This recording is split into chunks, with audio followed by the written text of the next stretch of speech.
दोस्तों नमस्कार भाई। आप लोगों के बहुत सारे निवेदन आते हैं और आपने हमारे थंबनेल में देख ही लिया है ऑक्सी एल ए। जी हाँ, जो मेरे हाथ में आप लॉन्ग एक्टिंग देख पा रहे हैं oxy L A, oxy tetracycline. आपको पता है टेट्रासाइक्लिन ग्रुप का एक बहुत ही अच्छा एंटीबायोटिक है और सभी जगह सबसे ज़्यादा इस्तेमाल होने वाला एंटीबायोटिक है। तो इसका ये लॉन्ग एक्टिंग रूप आखिर है क्या, इसके बारे में कंप्लीट जानेंगे, इसके कामों के बारे में कंप्लीट जानेंगे और इसके जो सबसे बड़े नुकसान होते हैं उनके बारे में कंप्लीट जानेंगे, डोज के बारे में कंप्लीट जानेंगे, कब कितना देना है कब नहीं देना है, ऑल ओवर चीज़ें आज के छोटे से वीडियो में मैं गागर में वो सागर कहते हैं ना, वो भरने की कोशिश करूंगा। यानी मैं प्रयास करूंगा कि सारी की सारी चीज़ें जो है वो आपको समझाई जा सके। देखिए, अगर हम इसके बारे में बात करें तो इससे पहले इसके बारे में कंप्लीट, जैसे लॉन्ग एक्टिंग यहाँ पर लिखा है, लॉन्ग एक्टिंग का मतलब होता है जो लंबे समय तक काम करने वाला हो।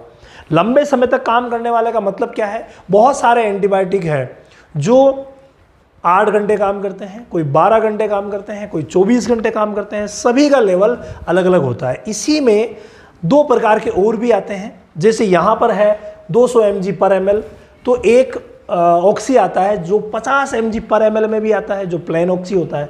एक ऑक्सी डबल स्ट्रेंथ में भी आता है, यानी 100 mg पर ml में भी आता है। उसके ऊपर भी हमने वीडियोस बना रखे हैं, दोनों पर वीडियो आपको डिस्क्रिप्शन में मिल जाएंगे, वो अगर नहीं देखे हैं तो देख लीजिएगा, उनकी भी कंप्लीट जानकारी आपको मिल जाएगी। लेकिन ये भाई खास है। खास क्यों है, थोड़ा सा आगे बढ़ते हैं और देखते हैं कि ये इतना खास क्यों है। यहाँ अगर हम बात करें तो ऑक्सी टेट्रासाइक्लिन इसमें जो आया है वो एल है ही, लॉन्ग एक्टिंग है ही, और 200 mg मल्टीडोज वायल है, not for human use, animal treatment 30 ml की है। यानी मार्केट में 30 ml में मिलती है तो 100 ml में मिलती है, दोनों ही मिलती है वैसे। अब अगर सॉल्ट की बात करें तो विशेष मैंने कहा कि ये आपको मिलेगा ऑक्सी टेट्रासाइक्लिन ये 200 mg में, यानी 1 ml में कितना होता है 200 mg। ये बात तो आपने थंबनेल में भी देख ली होगी। आगे की बात करते हैं। आगे की बात जो है वो डोज की है भाई। पहले काम फिर डोज, यानी काम भी मैं आपको बता देता हूं, उसके बाद डोज। अगर मैं काम पर आऊं तो भाई इसके काम जो है ना वो बहुत ही महत्वपूर्ण है और विशेष कुछ 5 या 6 जगह हैं जहां तो सिर्फ यही अपना परचम लहराता है, बाकी से नहीं हो पाता। नंबर 1, ऐसे घाव जो ठीक नहीं हो रहे हैं, यानी ऐसे घाव हो गए हैं जो किसी भी सूरत में ठीक नहीं हो रहे हैं, लंबे चलने वाले क्रॉनिक वाउंड जो होते हैं, उनमें इसका रिजल्ट जो है वो बहुत ही शानदार है। तो पहला आप क्रॉनिक वाउंड लिख लीजिए। सेकंड अगर मैं बात करूं तो वो है फ्रेंड हाई टेम्परेचर।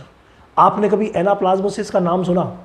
एनाप्लाज्मोसिस एक प्रोटोजोअन डिजीज है और इस डिजीज में इतना तेज टेम्परेचर रहता है कि टेम्परेचर टूटता ही नहीं है। वहाँ ड्रग ऑफ चॉइस यही है और टेम्परेचर को वाकई तोड़ देता है। क्यों? क्योंकि हम जब 50 mg पर ml वाला लगाते हैं तो वो 12 घंटे काम करता है, लास्ट 24 घंटे काम करता है, लेकिन 12 घंटे अच्छा करता है, 24 घंटे तक वो कम करता है, पशु की इम्यूनिटी के साथ मिल करके करता है। तो इसी दरमियान बैक्टीरिया फिर से जो है वो हावी हो सकते हैं। ये कंटिन्यूसली 72 आवर तक काम करेगा, इसीलिए तो एलए कहा गया है। तो ये कंटिन्यूसली जब 72 घंटे तक काम करेगा, इसका मतलब लगातार 72 घंटे में बैक्टीरिया की वृद्धि को लगातार ये रोकता रहेगा, लगातार उसके खिलाफ काम करता रहेगा। इसीलिए हाई टेम्परेचर में भी इसका इस्तेमाल होता है। इसके अलावा कभी ऐसी मैट्राइटिस हो जाए, मैट्राइटिस गर्भाशय में सूजन, मवाद आना, जब ठीक ही नहीं हो रही है साहब, बहुत सारा उपाय कर लिया, तो वहाँ पर इसकी अगर 3 डोज लगा दी जाए 72 घंटे के गैप से, तो भाई उसे वो बिल्कुल ठीक कर देती है। इसके अलावा कई बार क्या होता है, मेस्टाइटिस हो जाती है, थनैला हो जाता है, और थनैला इस कदर बिगड़ जाता है कि सारे एंटीबायोटिक फेल हो जाते हैं। वहाँ पर ये बहुत अच्छा वर्क करता है। इसमें तो 3-4 कमियां रह गई, अगर वो कमियां नहीं होती ना तो ये बहुत ही शानदार होता। और वो चारों कमियां कौन सी है मुझे याद दिला देना, मैं आपको अभी बताते जाऊँगा। तो ये बहुत ज़्यादा ज़रूरी। देखिए, चाहे वाउंड में इस्तेमाल करें, हाई फीवर में इस्तेमाल करें, चाहे मैट्राइटिस में, मेस्टाइटिस में, इसको क्या है कंटिन्यूसली 3 डोज इसकी ज़रूरी होती है। हालांकि ये सब पशु चिकित्सकों का मामला है, वो तय करेंगे कि क्या है क्या नहीं है। आप अपने नज़दीकी पशु चिकित्सक पर छोड़ दीजिए, मैं तो सिर्फ आपको जानकारी के लिए बता रहा हूँ। इसके अलावा कई बार ऐसा निमोनिया होता है पशुओं में, और छोटे पशुओं में तो बहुत ज़्यादा ऐसा निमोनिया होता है जो ठीक ही नहीं होता। वहाँ पर भाई इसका इस्तेमाल जो है वो बहुत शानदार, 30 ml की इस तरीके की ये वायल आती है, और अगर आप खोल करके ज़्यादा दिन रखेंगे ना तो काली हो जाती है, फिर इसकी जो दिक्कतें हैं वो बढ़ सकती है। मतलब प्रॉब्लम जो होती है, जो प्रॉब्लम मैं आपको बताने जाऊँगा वो ज़्यादा हो जाती है, ठीक है। इसके अलावा कोई भी बैक्टीरियल डिजीज़ हो, बैक्टीरिया से होने वाली कोई भी बीमारी हो, वैसे तो इसका सब जगह इस्तेमाल हो सकता है, लेकिन बैक्टीरियल डिजीज़ में ये अपना प्रभाव बहुत गजब का, बहुत ही शानदार दिखाती है। इसके अलावा जो ऑक्सीप्लेन वाले काम है ना, वो सब के सब ये कर देती है, ठीक है। तो ऑक्सीप्लेन वाले क्या क्या काम है वो मैं अलग वीडियो में मैंने पहले जानकारी दे दी है, समय हम ज़्यादा लेने की आवश्यकता नहीं है, वो आप देख लीजिएगा। तो मेनली मैंने ये आपको 6 वर्क बताए हैं, यहाँ पर इसकी इंपॉर्टेंस बहुत ही ज़्यादा बढ़ जाती है। इसके अलावा भी जहाँ पर भी बैक्टीरियल इन्फेक्शन है और हमें लॉन्ग एक्टिंग इफेक्ट लेना है, तो भाई इसका नाम सबसे ऊपर आता है। अगर हम डोज की बात करें, वो कमियाँ याद दिलाना इमड़े भाई बोलनी है, तो डोज की अगर हम बात करें तो डोज में देखिए यहाँ पर लिखा है 10 mg पर kg बॉडी वेट। इस बात को अपने दिमाग में रख लीजिए, कंपनी जो कहती है वही हमें करना होता है। यानी 10 mg आपको 1 kg पर लगाना है, और डीप इंट्रामस्कुलर लगाना है। ये कह रहे हैं कि डीप इंट्रामस्कुलर ही लगाना है, दूसरे रूट से मत लगा देना, नहीं तो प्रॉब्लम हो जाएगी। डीप का मतलब गर्दन पर, यहाँ डीप में ही लगाना है। एक मैं आपको बोनस टिप दे देता हूं कि इसको आपको कभी भी एक जगह नहीं लगाना है। जितनी डोज आप दे रहे हैं उसको 3 जगह में विभाजित करके लगवाते हैं तो रिजल्ट अच्छा मिलता है, गांठ नहीं बनती। जी हां, जो 4 नेगेटिव इफेक्ट बताऊंगा ना, 3 तो मैं आगे बता दूंगा, एक अभी बता देता हूं कि इससे गांठ बनने की संभावनाएं बहुत ज्यादा रहती है, ट्यूमर।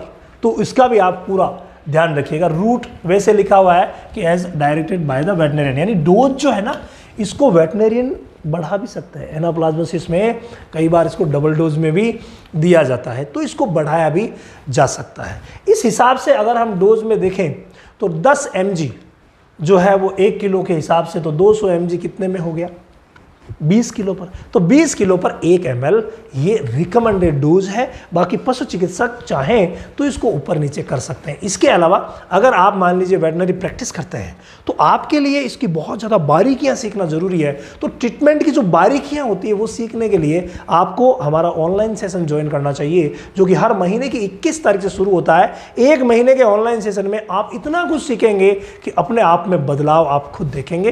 वो प्रैक्टिशनर्स के लिए हैं जो प्रैक्टिस करते हैं, तो वो रामावत एनिमल ऐप पर होता है। 1234 OTP है, आप वहाँ जा करके ज्वाइन कर सकते हैं।